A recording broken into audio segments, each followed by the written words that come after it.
भारतीय राष्ट्रीय काँग्रेसचे उमेदवार रावसाहेब शेखावतांच्या प्रचाराने जोर पकडला आहे। पदयात्रा, जाहीर सभा यांच्या माध्यमातून ते मतदारांशी संवाद साधत आहेत। वडाळ येथील विटाभट्टी परिसरात व औरंगपुरा येथे रावसाहेब शेखावतांनी जाहीर सभा घेतली, तर रुक्मिणीनगर, श्यामनगर येथून त्यांनी पदयात्रा काढली।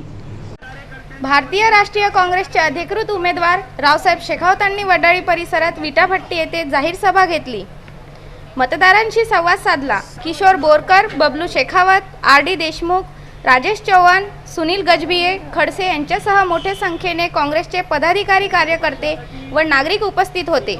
औरंगपुरा येथेही रावसाहेब शेखावतांनी जाहीर सभा घेतली। सभेला विलास इंगोले, सुरेश रतावा, रतन टेंडुले, कांचन टेंडुले यांच्यासह कार्यकर्ते उपस्थित होते। एक साधा आमदार म्हणून 5 वर्षात बौद्ध समाजासाठी करण्याचा मी प्रयत्न केला। म्हणजे डॉक्टर बाबासाहेब आंबेडकर सामाजिक न्याय भवन 11 कोटी, भीम टेकडी 3.25 करोड, हे बाबासाहेब आंबेडकर सामाजिक न्याय भवन पहिले होऊ शकलं असतं। माझ्या आधी आमदार होते डॉक्टर सुनील देशमुख। 13 ते 14 विहारांना जवळपास माझ्या आमदार निधीमधून मी 60 ते 70 लाख रुपये, 1 कोटी रुपये दिले। त्याच्यात आता बाबारावजी बोललेच रहाटगावचं। अशा पद्धतीने अनेक एवढे कामं केले। माझ्यापेक्षा माझे आधी जे आमदार होते डॉक्टर सुनील देशमुख यांना का नाही सुचला बौद्ध समाज, आंबेडकरी जनतेचा विचार का नाही आला, हा प्रश्न आहे।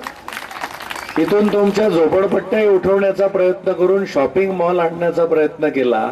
याच्या मागे एकच एजेंडा आहे, नोट बनाव, दुसरा काहीच एजेंडा नाही। मी अगदी स्पष्ट बोलतोय।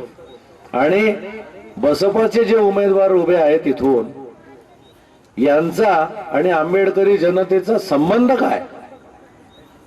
काय संबंध आहे त्यांना विचारा ना।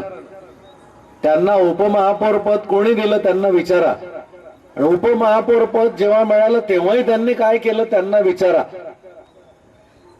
आणि आज आता बसपाचे उमेदवार म्हणून ते इथे उभे आहेत, विचारा तर खरं काय योगदान आहे, काय अधिकार आहे, काय हक्क आहे तुम्हाला, आणि काय केलंय तुम्ही आमच्यासाठी, जे तुम्ही आज इथे येऊन आम्हाला सांगताय।